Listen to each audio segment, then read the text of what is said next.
Pasensya na, good morning na lang kay Ben Reclamador. Kadutae, Sir Toto, isama mo na rin siguro yung mga taong galit sa corruption pero pinagtatanggol ang mga Duterte. Sino ba pinagtatanggol ng Duterte? Ako pinagtatanggol ko Duterte. Ang pinagtatanggol ko doon yung kabastusan sa batas. Kasi mali sa'yo, masyado kang bias laban kay Duterte. Tumingin ka sa batas po. Yan ang pakiusap ko. Huwag ka tumingin sa tao. Kasi ang kawatan sa ngayon hindi mo maitatanggi ang kawatan si BBM. Ang kasalanan ng Duterte yung dapat siya lilitisin. Please, okay? Ngayon, kakampihan ko si Duterte dahil sa batas batas na binabalahura nila ang batas laban sa kidnapping. Diyan ako nagagalit. Pasensya ka na kadutae. Mali ka mo ang kalaban mo lang Duterte lang Bakit hindi mo kalabanin ang korupsyon? Ikumpara mong korupsyon ni Duterte sa Parmali 14 billion lang. Trillion ang pinag-usapan sa ngayon. 'Di ba kadutae? Oh, kay inakusan nila kay Sara, ano lang 125 million tsaka 500 612 million lahat. Ngayon, ano naman ang rason mo, 'di ba? Ngayon, ang ginagawa, dapat mong titingnan, maka-BBM ka lang talaga kadutay, pasensya ka na. Dapat mo titingnan, obserbahan mo kung anong ginagawa na ngayon nila.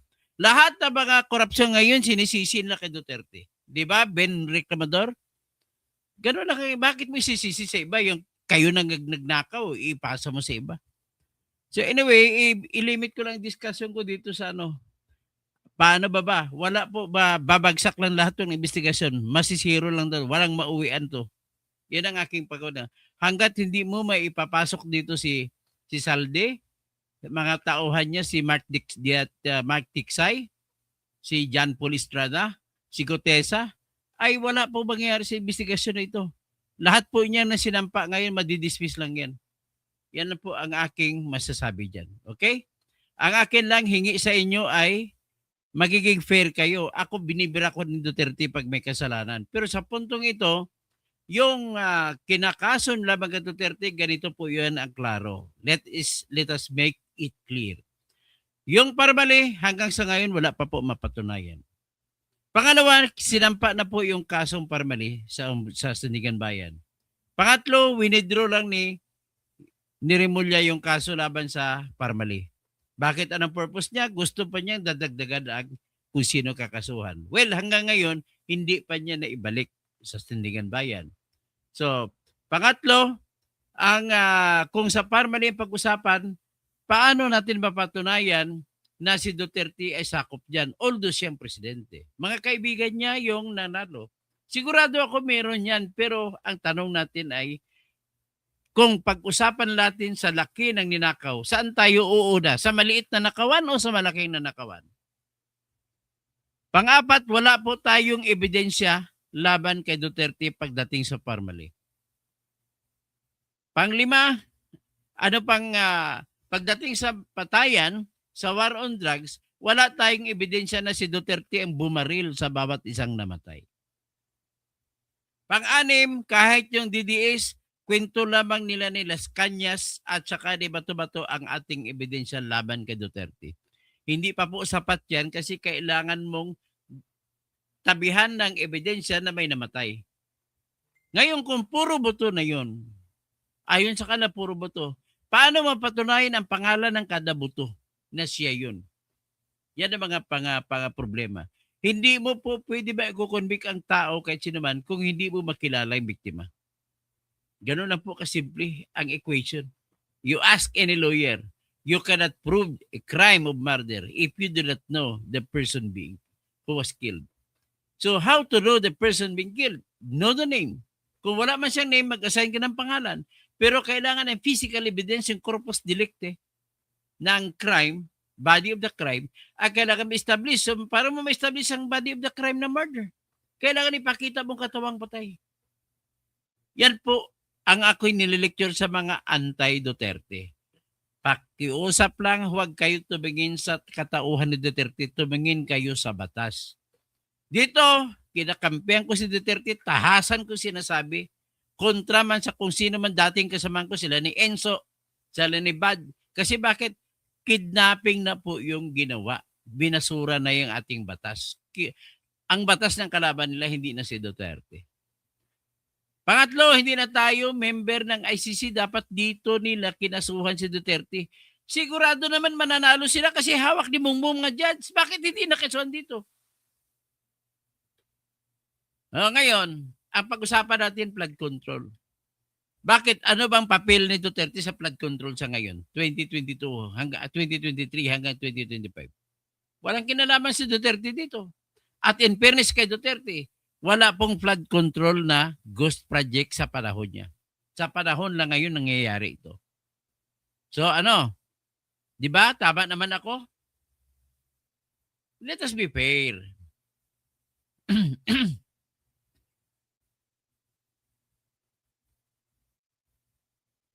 Ang batas ang ating titingnan kung paano. Okay, hindi po yan ang topic ko kay Duterte. Ha? Ang topic ko ngayon ay yung flood control pangkalahatan sa panahon ni BBM. At saka bago ako tututok dito, nais ko lang sasabihin na yung paulit-ulit na akusasyon parang sirang plaka, itong ginagawa ni Trillanes, si Ridon, at sino pang iba dyan, si Palsis, si Attorney Jesus Palsis, ang tawag ko dyan, Palsus Inunos, Palsus Inumnibus, lagi ka lang palso. Abogado ka, huwag ka magpakabakla. Magsalita ka, dapat magsalita ka with dignity. Hindi yung gumagamit ka sa mga pagchismis, di ba, Attorney Jesus Palsis? Somebody who knows him, please tell him that I am telling him to behave like a lawyer.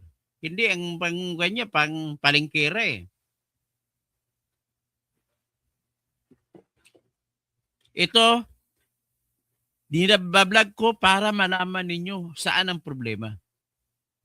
Salamat po, Onat Pirmalejo. Hasbar Garcia, salamat po. Ivan Serbo, magiging ano tayo, from Takurong, maayong hapon, maayong aga din sa Takurong.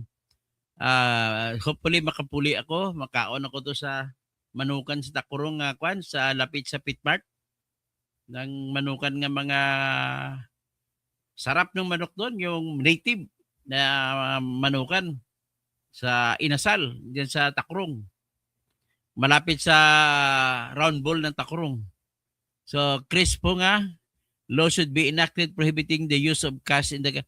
Yun, magandang suggestion para system, GCash. May suggest ko kayo, GCash, Maya, lahat ng cash. Mas maganda po na online ang lahat ng transaction ninyo kasi mamomonitor ninyo. Hindi kayo makukupitan ng inyong tindera kung lahat ang bilihan ay GCash. Kasi kung cash, pwedeng pwede makakupit. So, Argo, hello host, sabi niya. So, sino pa ba? Yung si Ivan Serbo, yung aking kapatid, si Marianita Junior. Junior san ng nanay ko. Parehas lang pangalan ng nanay ko. At tapos sino pa? Si Alden Suliano. Good morning, attorney. Mag-ingat ka po. So, Bernard Magtibay, si Alda Alora. So, Bing Junior, Bernard Magtibay, si Kadutai o Sera. Palitan mo naman pangalan mong Kadutai. Kasi ang dating po niyan, dinidiscriminate po yung mga Duterte supporters eh. Mga Pilipino rin mga yan. Tapos, Argo, baka hindi alam ni Host ka-live na pala siya. O hindi ko nga alam, pasensya na kayo.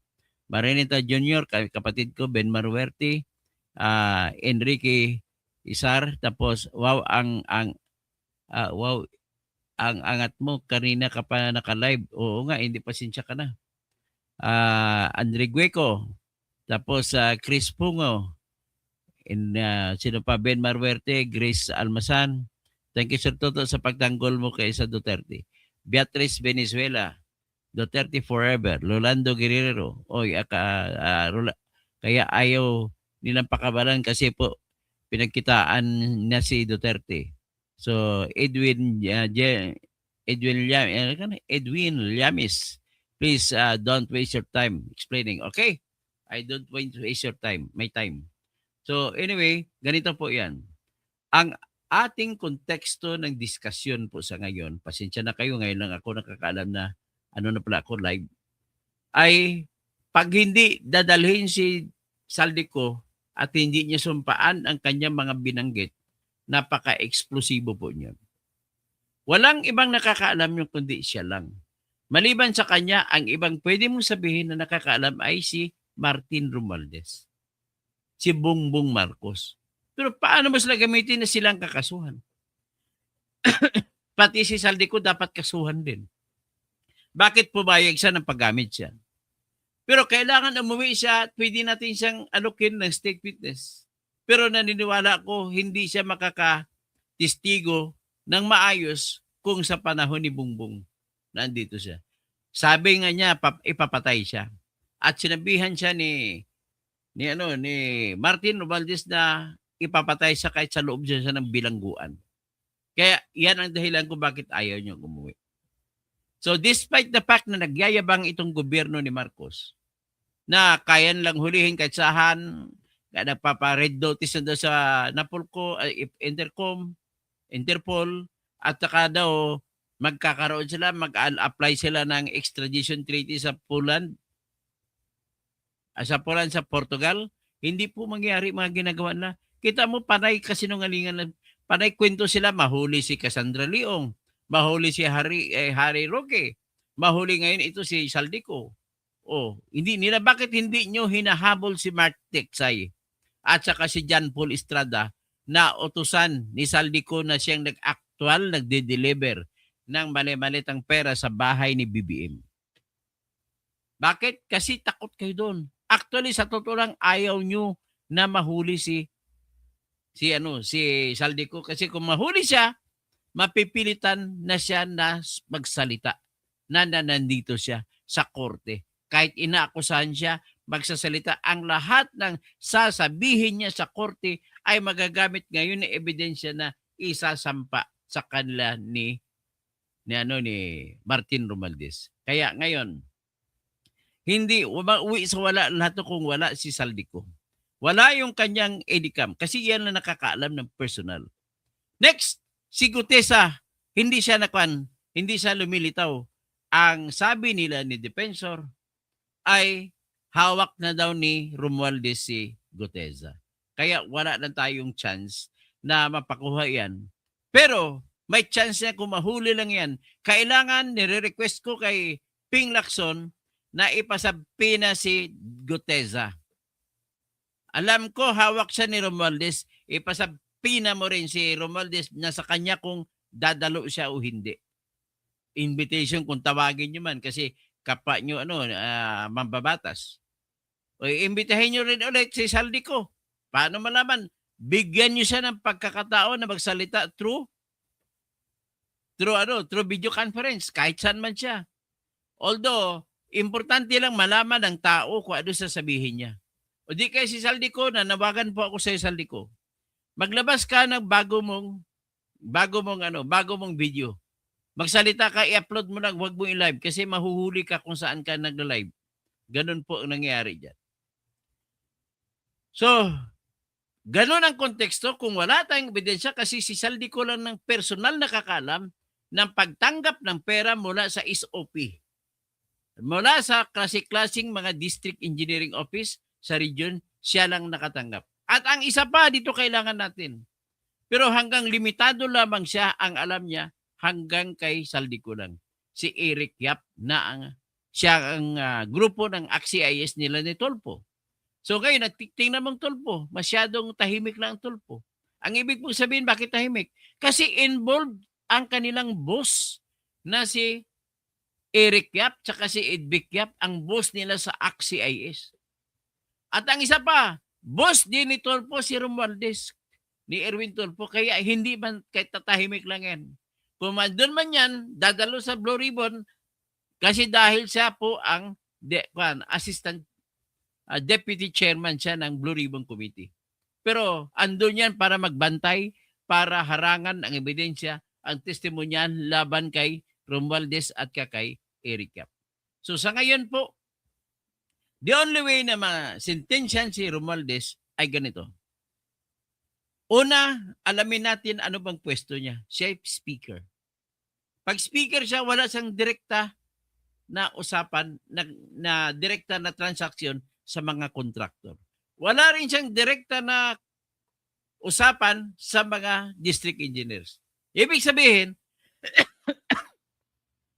kung contractor ang basihan mo at saka district engineers, ay wala kang makukuha kung ang pag-usapan natin si Romualdez at saka si BBM. Ganon ang katotohanan. So, the only way na ma-convict natin si Romualdez ay palabasin natin ang mga tao may personal na alam laban sa kanya. Walang iba, kundi si Saldico lang. Ngayon, si Gutesa may alam sa pagdi-deliver. Hanggang delivery lang. Kailangan pati mga kasamahan niyang Marines na nagserbisyo kay Saldico dapat lumantad na rin para tulungan niyo ang bayan. At sabihin ninyo, total ando kayo, nakita niyo personal yung pagdi-deliver. Kayo mismo nagde-deliver. So, ito, pakinggan natin ulit ang mga nagdaraang mga kwan.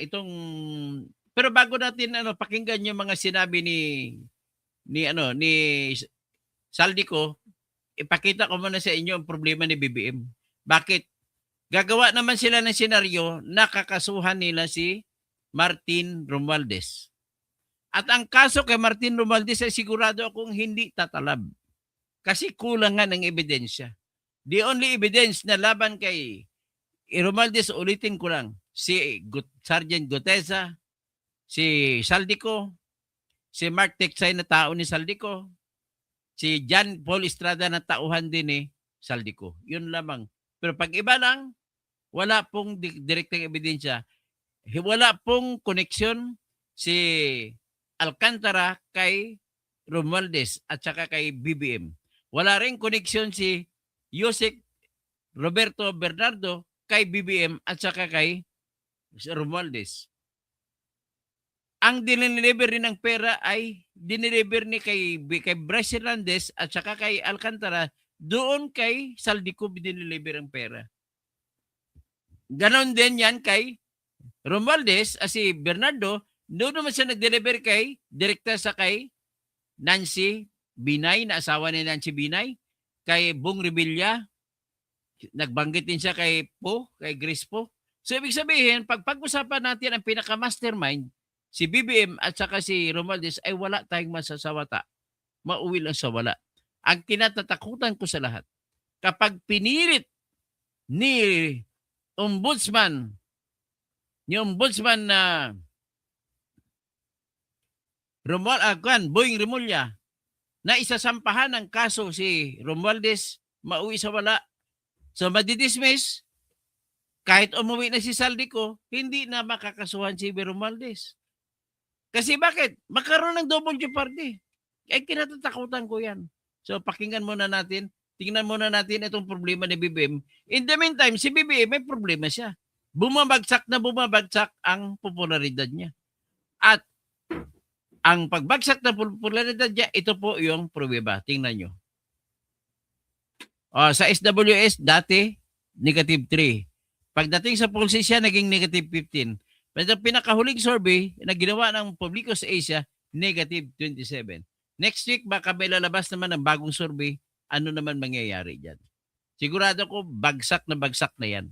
Wala nang ibang patutunguhan yan si Marcos. Ito number 1, kawatan. Kung kawatan ang tatay, kawatan din ang anak. Ganun pong nangyari dito eh.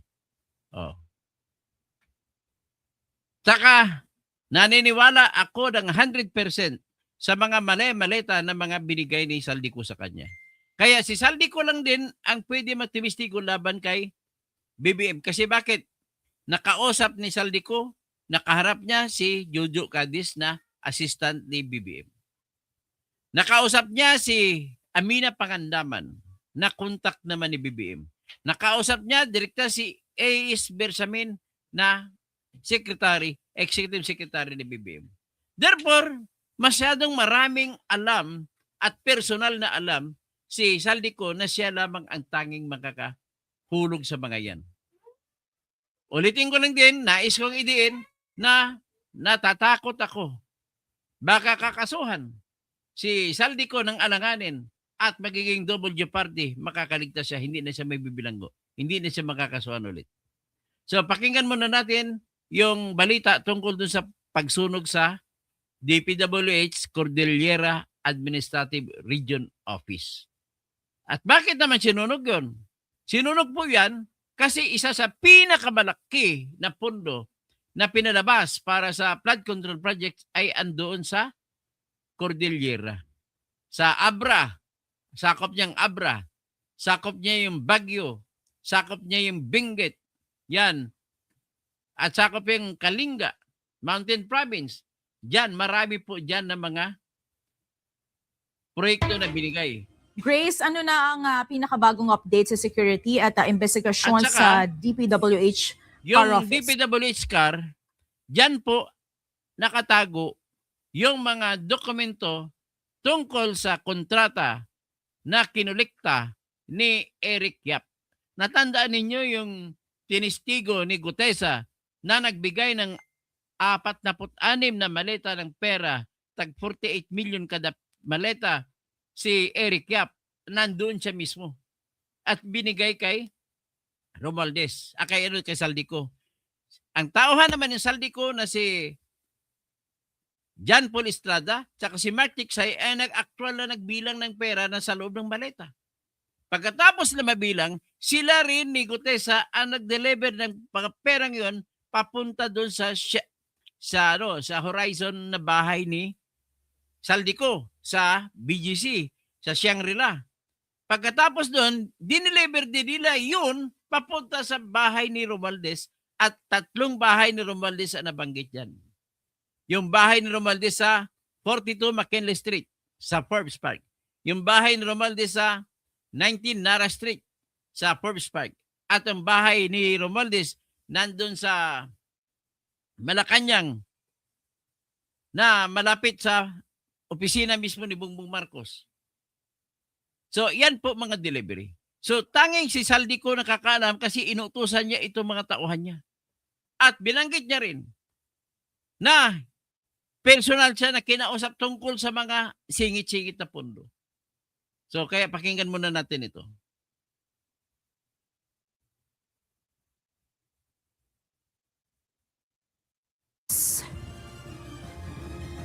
Yes, Monica, narito ako ngayon sa DPWH Cordillera Office sa Engineers Hill kung saan So parang Cordillera Office, nasunog ito, naapula.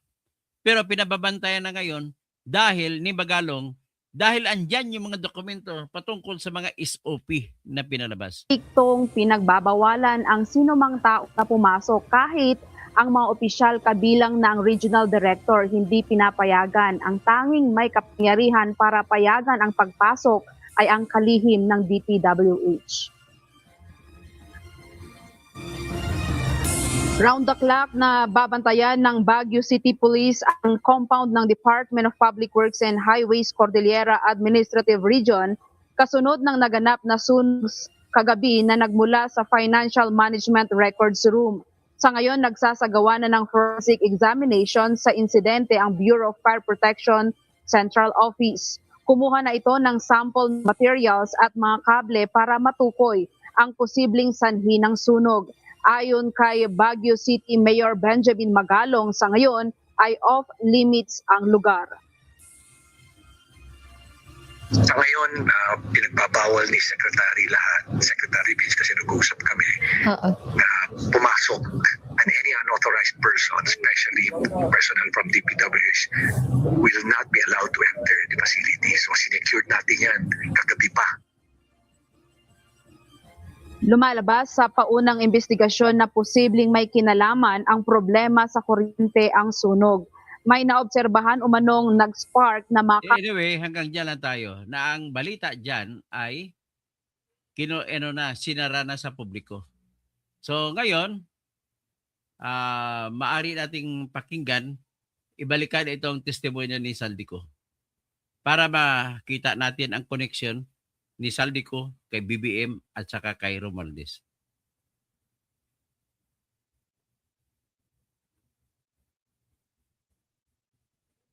Para sa pagdi-deliver ng maletang pera patungo sa bahay ni Speaker. Ang sinabi mismo ni Speaker Martin sa akin na hati sila ni Pangulong Marcos sa perang yon.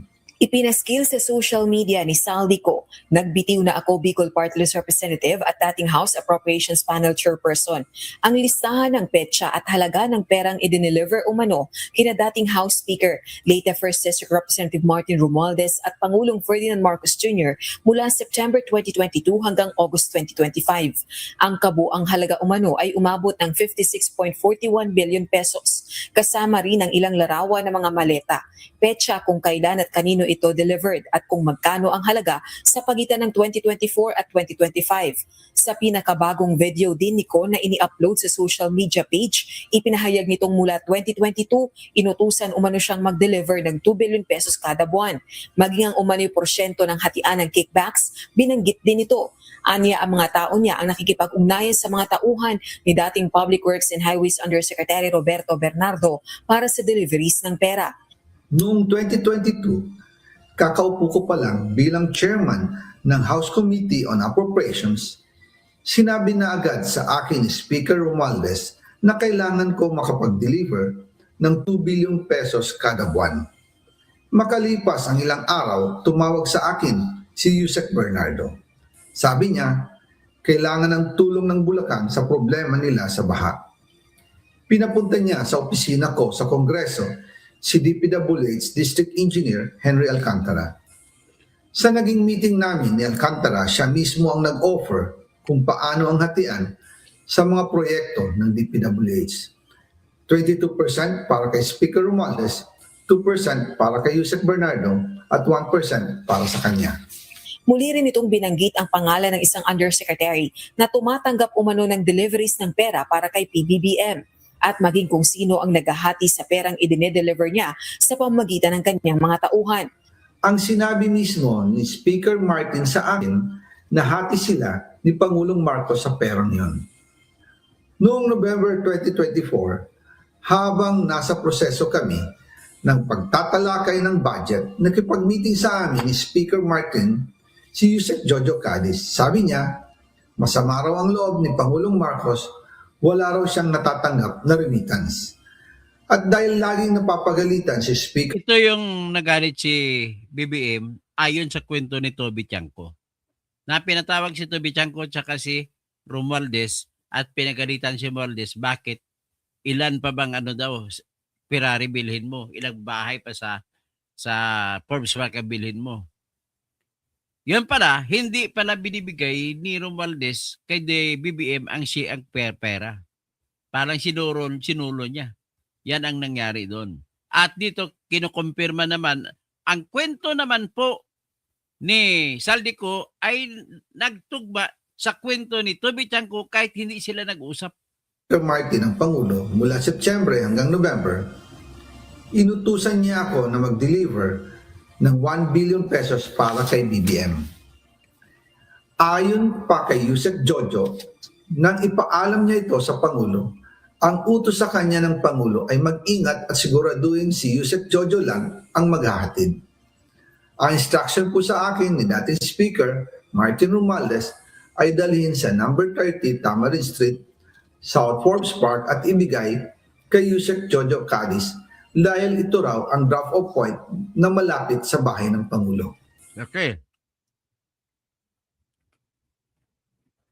Yung 30 Tamarind Street sa loob ng Forbes Park, pinabili po yan ni BBM para imbakan ng mga SOP, mga pera galing sa SOP. So in other words, dito natin nakikita, para natin makukonvict si BBM at saka si Romualdez, yung istorya mismo ni Saldico, iyan po ang gagabitin. Sa ngayon, pag nakatingin lamang tayo sa pera, hindi natin alam kung saang project nang galing yun. So the best na mangyari sa atin dito, patungkol sa ebidensya, patungkol sa kaso, kakasuhan na lang ng bribery itong si BBM at saka si Romualdez, at ang kasong bribery, ang laman ay yung mga perang binigay. Kasi kung isa-isahin natin malversation sa bawat proyekto, ay wala na tayong ebidensya. Hindi natin alam na bawat SARO number saan yan. Hindi natin malalaman yan. Kasi naghalo-halo na ang pera. Ganun po mangyari. So, sabi dito ng Binbar, so ayaw na wag ng pakasuhan si Romualdez. Ayaw ko. Bakit? Pag kinaso yan, muro-muro lang yan. Ikakaso para for the purpose na dismiss. Bakit? Kasi kulang ang ebidensya. Ang ebidensya andyan kay Saldico. Andyan kay Gutesa, pati yung mga tauhan pa ni Saldico na ibang mga security detail, dapat ipatawag din. Dapat, tumulong na kayo sa bansa. Mr. Gutesa, tumulong na kayo. I-sacrifice nyo lang sarili ninyo. At dapat, ang problema dito kasi si Buying ay hindi maasahan. Kakampi kahit at kakampi kay Buying, kay BBM kahit kailan. At kakampihan si Romualdez kahit kailan. Yan ang pinaka-problema na bayan kahit wala kayong makukuhang katarungan dito. Pakinggan lang natin pagpatuloy. Sinabi rin po sa akin ni Speaker Martin Romualdez na si PBBM ang nag-utos sa kanya na bilhin ang bahay sa number 30 Tamarind Street para gamitin bilang bagsakan at imbakan ng pera mula sa mga SOP, koleksyon at deliveries na para sa Pangulo. Ayon pa kay Ko, hindi umano siya makakauwi ng bansa. Palalabasin din umanong isa siyang terorista. Ngayon naman ay meron kaming natanggap na balita. Papalabasin ng administrasyon na ako ay isang terorista sa loob at labas ng Pilipinas. Para mailibing ako kasama ang katotohanan kahit saan man ako pumunta. Pero para kay Navotas City Representative Toby Chanco, panay hearsay o chismis ang mga pahayag ni Ko. Naniniwala rin ang kongresistang sina Romualdez at Colang ang nag-uusap sa hatian ng pera. Eh di ba puro sabi? Wala naman siyang sinabi, wala naman siyang masabi na direkta, di ba? Puro ang sinasabi niya, puro sabi ni Martin Romualdez, meron si Pangulo dito. Ang sinasabi ni Martin, wala siyang natanggap. Ang sinasabi ni Saldi, wala siyang natanggap. Eh silang dalawa yung nagtuturuan eh. Di ba may pera eh. So definitely, isa sa kanila may natanggap. Dagdag pa nito, layo ni Ko na mandawit ng iba. Ibig sabihin, ang goal niya dito sa tingin ko is kung babagsak siya, isasama na niya kung sino yung nag-utos sa Hindi, papalpak ka rin mga sabi mo, Toby. Una-una si Toby po hindi maasahan. Bakit? Ang asawa niya kasi Romualdez, pinsang buo ni Bongbong Marcos, pinsang buo din ni Martin Romualdez. Kaya hindi mo naman santo, pinaprotektahan nito si BBM. Actually, ayaw na rin kasuhan din si Romualdez eh. Asawa niya kasi Romualdez din. So, nalagay tayo sa balag ng alanganin na yung kumakaso ay tauhan ni Bongbong. Ang kakasuhan, si Bongbong at saka si Romualdez. Mga sila ring grupo. Kaya mauwi sa wala to. Kaya mahamanda na kayo lahat. Wala po tayong makukuhang katarungan dito. Handa na kayo lahat. Sinasabi ko na, wala po tayong makukuhang katarungan dito. Akala nyo ba yung mga nakasuhan ngayon? Bakit sino ba nakasuhan? Yung engineer sa Davao Oriental? Ma-acquit lang po yan. Bakit? Lalabas din naman ang katotohanan kung kanino nabigay ang pera eh. Kasama dyan ang asawa ni Carly Diskaya. Bakit? Akala nyo hindi mo sasalita yun si Sara Diskaya? Ganun po ang natin, ang sitwasyon natin ngayon na malalagay ito sa balag ng alanganin. Hindi ko alam kung makasurvive tayo dito. The only way is God. God's help. The only person who can help us na maayon sa si Saldi pag umuwi ay hindi siya masasaktan, hindi siya mapapatay. Hawak niya ang katotohanan na pinakamalaking katotohanan nandyan sa kanya para makonvict si Bongbong Marcos at saka si Romualdez. Siyempre, katulong niya sa katotohanan para palabas ang katotohanan, nandyan yung kanyang tauhan na si John Paul Estrada na taga Manawag, La Union. La Union. Tapos si Bart Tiksay, kanyang taga-utusan din na taga-bilang ng pera. Tapos si Gutesa, dapat nandyan. Ang problema kay Gutesa, hawak na sa liig ni Romualdez. Kaya kailangan nananawagan ako sa mga kasama ni Gutesa na nagbabantay noon kay Saldico dahil lumabas na rin kayo. Isakripisyo nyo. Ngayon, hindi mapagkatiwalaan itong sila ni si Boying Rimulya lumapit po kayo kay pinakamaganda, lumapit kayo kay Marcoleta. Kay Lacson, hindi rin ako nagtitiwala kay Lacson. Kasi ang mga tirada ni Lacson, mga galawan niya, halata maka-BBM eh. Punoprotektahan niya si BBM. Yung isang problema ko dyan, walang kinalaman yun si AS Bersamin, Lucas Bersamin, at saka si yung apo niya si Adrian Bersamin, na Yusek, at saka si Mena Pangandaman, walang kinalaman yan. Bakit gumawa si Lacson ng kwento na yung 100 billion na sinasabi ni Saldico na pinapasingit ni Marcos, ni BBM, ay totoo. Kaya nga lang, sinabi ni Lacson, pero hindi alam ni BBM yun. Ang gawa-gawa lang daw yun ni Bersamin, tsaka ni Adrian Bersamin, at tsaka ni Amina Pangandaman, at tsaka si Trigib Ulaybar. Kita mo mga kwento ni Lacson? Kaya, sobra-sobra yan. Hindi natin maasahan yan. Katotohanan na hinanap natin, dapat lahat parusahan. Okay, hanggang dyan na muna ako. Mamaya, babalik ako.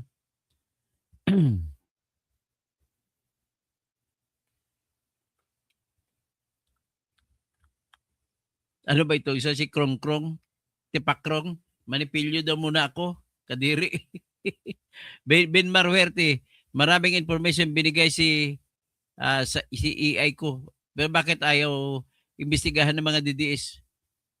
Ano bang papel ng DDS, Ben Marwerte? Gago ka talaga, bubo ka talaga. Ano bang papel? Ano bang magagawa ng DDS? Kasi sila ang taga-imbestiga. Napakabubo mo talaga. Mastermind sila eh. Ito, mastermind kasama din si Krong-Krong. Wala ka na makita kundi ngipin ko. Ay, nako. Bernard, si Lorna Ruth Adalin, really? Or nilaro na naman ng kurap? Talagang nilalaro nila ito. Kaya ako'y nananawagan kay Boying Rimulya. Huwag mo muna kasuhan si speaker. Kasi baka trabahuin naman ninyo na i-design ninyo na ma-dismiss lang ang kaso. Tapos si Esther Banwa Dagan, sa tingin ko, corruption at suhulan ay ganoon pa rin po mangyari. Kaya wala tayong mangyari dito. Manigas na lang tayo rito. Wala tayong makukuha katarungan dito. Magandang umaga, Barang Bing Dimoke. Si Ivy Balen, Kautot, Kausing, amo ba? Di mo ba napanood sa pahayag ni Digong noon tungkol sa DPWH? Siya mismo ang nagbunyag pero pinapaimbestiga pa niya. Ano yun? Naimbestigahan naman yun na. Di ba may kinasuhan sila ni si Bileka? Wala pong ghost project sa panahon ni Digong at napakaliit ng budget sa flood control sa panahon ni Digong. Nasa 70 billion lang. Sa ngayon, trilyon. Vicente Barnedo, tama po kayo, Engineer Toto, Tirador, hanggang po ko sa maayos na paliwanag. Nagpapaliwanag po ako sa punto de vista ng ebidensya at punto ng batas. Dito, wala tayong makukuha. Hindi natin alam. Hindi natin makukonvict si Romualdez at saka si BBM kung kakasuhan natin malversation. Bakit? Ang malversation po, ang elemento niya, dapat patunayan muna natin na may proyekto. At kung mapatunayan natin may proyekto, patunayan natin na yung proyekto ay hindi ginawa. At kung hindi ginawa ang proyekto, patunayan natin na sila ang nakatanggap ng pera. Ang problema, daming taong involved. Mayroong DPWH na opisyalis. Siyempre, ang magbibiding niyan, taga DPWH. So, ang makukonvict mo lang talaga rito yung direct lang may hawak ng pera, taga DPWH. Kung malversation ang pag-uusapan. Pero kung bribery ang ikakaso pangkalahatan na, yun, pasok. Pasok sa banga.